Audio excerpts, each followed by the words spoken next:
शोकविरहित मरण. बंगलोरसारख्या मोठ्या शहरात रोजच्या धकाधकीच्या जीवनात आपल्या शेजाऱ्या-पाजाऱ्यांशी पुरती ओळखसुद्धा होत नाही. आपण सर्वजण आपापल्या कामात इतके व्यस्त असतो की बरेचदा विचार करायलाही वेळ नसतो. असंच एकदा आमच्या शेजाऱ्यांच्या घरात कोणीतरी वारल्याचं माझ्या कानावर आलं. माझी काही त्यांच्याशी नीटशी ओळख नव्हती, पण तरीही मी त्यांच्या सांत्वनासाठी जावं असं माझ्या आईचं मत होतं. काही झालं तरी ही जनरीत आहे असं तिचं म्हणणं. मी ते मान्य केलं खरं, पण बरेच दिवस मला त्यांच्याकडे जायला जमलं नाही. वेळच नाही झाला. दिवस सगळा धावपळीत जायचा आणि अशा कामासाठी रात्री जाणं बरं दिसत नाही. त्यामुळे माझं त्यांच्याकडे सांत्वनासाठी जाणं बरंच लांबलं. पण तरीसुद्धा त्यांच्याकडे जाण्याची गोष्ट माझ्या मनातून काही गेली नव्हती. आपण कसंही करून आपल्या शेजाऱ्यांकडे जाण्यासाठी वेळ काढायचाच असं मी ठरवलं होतं. असे 10 दिवस लोटले. आता आज मात्र काही झालं तरी आपण शेजाऱ्यांना भेटायला जायचं असा एका रविवारी मी मनाशी निश्चय केला. त्यांच्या घरच्या फक्त पुरुषाशीच काय ती माझी ओळख होती, व ती सुद्धा अगदी जेमतेम. मी फाटक ओलांडून त्यांच्या घराजवळ पोहोचले तर आतून एका कन्नड चित्रपटातील गाण्याच्या ओळी ऐकू आल्या. बाहेरच्या बागेत मुलं लपाछपी खेळत होती. बागेत काही मोठी माणसं गप्पागोष्टी करत आरामात बसली होती. ती बहुधा खेड्यातून आली असावीत. क्षणभर मला वाटलं, आपण चुकीच्या घरात आलो आहोत की काय. अशा चुका कधीतरी क्वचित घडतात. काही दिवसांपूर्वीचीच गोष्ट. मी माझ्या एका विद्यार्थिनीच्या लग्नाला गेले होते, जयनगरला. अशोक स्तंभाजवळ सागर मंगल कार्यालयाचे हॉल्स आहेत तिथे. त्या ठिकाणी ओळीने 4 हॉल्स आहेत. माझ्या विद्यार्थिनीचं लग्न कुठल्या हॉलमध्ये आहे तेच मी विसरले. तिचं नाव होतं उषा. एका फुलांनी सजवलेल्या कमानीवर वधूवरांची नावं लिहिलेली होती. त्यापैकी 2 ठिकाणी वधूचे नाव उषाच होते. माझ्या विद्यार्थिनीच्या होणाऱ्या पतीचं नावही मला आठवत नव्हतं. काय करावं तेच मला सुचेना. मग मी तशीच तिथे कोणी ओळखीचा चेहरा दिसतो का याची वाट बघत खोळंबून उभी राहिली. आता इथे माझ्या शेजाऱ्यांच्या घरातील गाणे, संगीत व एकंदरीत आनंदी वातावरण इतके अनपेक्षित होते की आपण परत फिरावं आणि घरी जाऊन आईकडून नीट पत्ता घेऊन मगच परत यावं असं मला वाटलं. इतक्यात त्या घरचे कुटुंबप्रमुख बाहेर आले व त्यांनी मला पाहिलं. मला पाहून ते आश्चर्याने मोठ्यांदा म्हणाले, काय आश्चर्य, आत या ना. मला वाटतं आज पहिल्यांदाच तुम्ही आमच्याकडे येताय. हो ना. आता आत जाण्यावाचून दुसरा काही पर्यायच नव्हता. ते आपल्या पत्नीला बोलावण्यासाठी आत गेले. त्यांचं ते मोठं थोरलं घर, त्यातील सामानांची मांडणी इत्यादी गोष्टींकडे नकळत माझं लक्ष गेलं. बैठकीची खोली बरीच मोठी होती. एका कोपऱ्यात टीव्ही आणि VCR होता. व्हिडिओवर कहो ना प्यार है चित्रपट चालू होता. समोर मोठी चटई अंथरून बरीच मुले बसली होती. काही मुले सोफ्यावरही होती. सर्वजण चित्रपट पाहण्यात गुंग होते. आम्हाला बसायला कुठेच जागा नव्हती. मग त्या घरमालकाने काही मुलांना जमिनीवर बसायला लावलं आणि थोडी जागा केली. टीव्हीच्या पडद्यावर देखण्या ऋतिक रोशनचे नृत्य चालू होते. आजूबाजूच्या मुलांनी पायांनी ताल धरला होता. इतक्यात एक नोकर ट्रेमध्ये चहा आणि खाण्याचे पदार्थ घेऊन आला. आता काय करावं, माझ्या पुढे प्रश्न पडला. मी तर इथे वेगळ्याच कारणासाठी आले होते. अशा वेळी इथे फराळाचा समाचार घेणं बरं दिसेल का. एकीकडे मनातून वाटत होतं, आता आपण इथे काही खाणं योग्य नव्हे. पण त्याच वेळी असाही विचार मनात चमकून गेला की आपण नाही म्हटलं तर तो उद्धटपणा तर ठरणार नाही ना. मग मी पटेल अशी एक सबब सांगितली. माझी अजून अंघोळ व्हायची आहे, त्याआधी मी काही खात नाही, मी म्हणाले. पण त्यानेही माझ्या पुढील खरी समस्या काही सुटली नव्हती. त्या घरातील वातावरण एखाद्या सणासुदीला असावे तसे होते. कुठेही दुःखाचा किंवा शोकाचा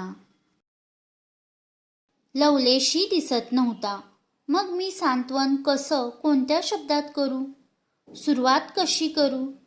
त्या घरात जणू काही कोणाच्या साखरपुड्याच्या किंवा वाढदिवसाच्या निमित्ताने सगळी मंडळी एकत्र जमली आहेत असं वाटत होतं.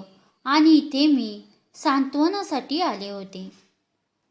एवढ्यात त्या घरची गृहिणी बाहेर आली आणि आपल्या पतीच्या शेजारी सोफ्यावर बसली. मग त्यांनी संभाषणाला सुरुवात केली. तुमचं काम पाहून आम्हाला खूप आनंद वाटतो. आमच्याकडे रोज बोलण्यात तुमचाच विषय असतो. आम्हाला तुमचा अभिमान वाटतो. मी बुचकळ्यात पडले. या लोकांना रोज माझ्याविषयी बोलायची काय गरज आहे? मी स्वतः रोज कोणाविषयी बोलत नाही, अगदी माझ्या पतीविषयी सुद्धा नाही. मग हे कशाविषयी बोलत असतील बरं? माझ्या लेखनाविषयी की माझ्या समाजकार्याविषयी? मी शांत बसून आहे हे त्यांच्या लक्षात आले. मग तरीही ते दोघे भरभरून बोलतच होते. तुमचे यजमान कसे आहेत? ते खरोखरच फार मोठे आहेत. या घरी मी समाचारासाठी आलेली असताना संभाषणात माझ्या पतीचं नाव निघावं याचा मला धक्का बसला. त्या दोघा पती पत्नींना खूप बोलायचं होतं. ती स्त्री म्हणाली, मी एक दिवस तुम्हाला पाहिलं. तुम्ही फार सुंदर साडी नेसला होता. मला वाटतं पटोला साडी होती. पटोला होती की ओरिसा? कारण दोन्ही साड्यांचे पॅटर्न साधारण सारखेच असतात. ती कोणत्या साडीविषयी बोलत होती ते काही माझ्या लक्षात येईना. कदाचित ओरिसा असेल. मी आपली बोलायचं म्हणून बोलून गेले. तिचा चेहरा खुलला.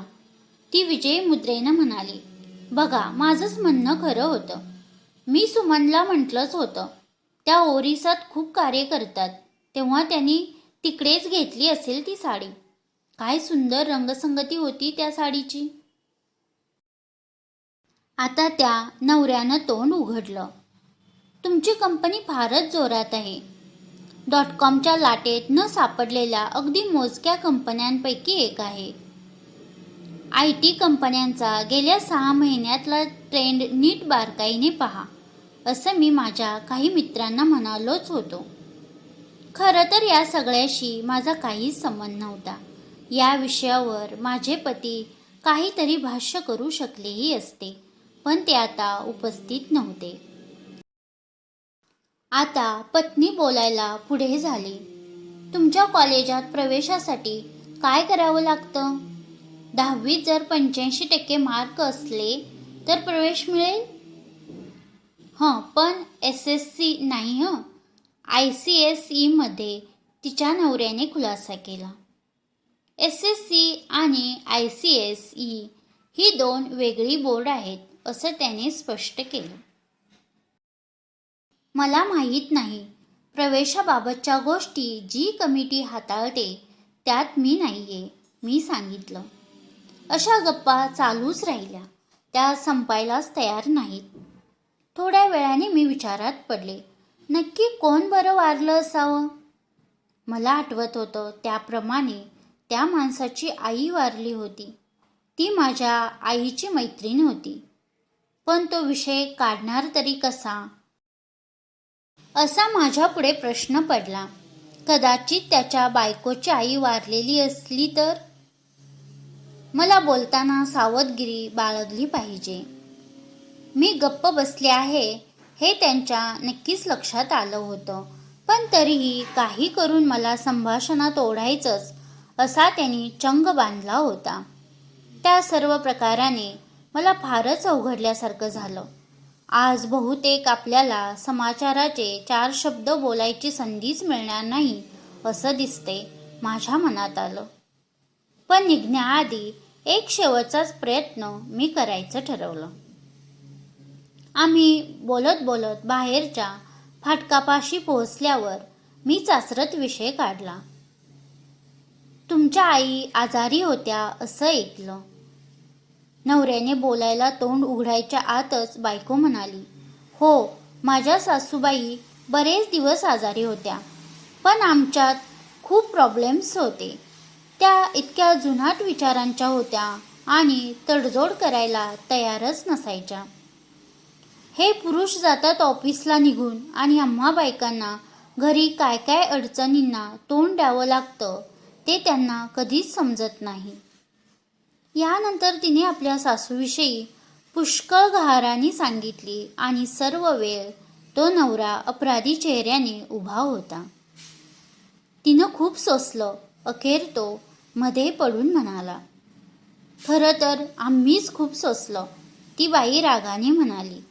गेले काही दिवस त्या पक्षाघाताने अंथरुणाला खिळून होत्या. बंगलोरसारख्या शहरात अशा लोकांना सांभाळायचं म्हणजे नोकर लागतात आणि आजकालच्या दिवसात नोकर मिळणं किती कठीण झाले, किती पैसे मोजावे लागतात ते आम्हाला माहीत आहे. मी तर त्यांचं सगळं करून करून इतकी कंटाळून गेले होते. बरं झालं गेल्या ते. त्या स्त्रीचा आवाज मला कर्णकटू वाटला. मृत्यूने आम्हा सर्वांनाच सोडवलं. माझ्या आईची सुद्धा यामधून सुटका झाली, तो नवरा म्हणाला. मी परतले, ती दुःखी होऊन, अस्वस्थ होऊन. आमचं आयुष्य इतकं धकाधकीचं व्हावं की मृत व्यक्तीचा आपल्याला कितपत उपयोग होता त्या प्रमाणात त्या व्यक्तीच्या मरणाने आपल्याला होणाऱ्या दुःखाची तीव्रतासुद्धा कमी अधिक व्हावी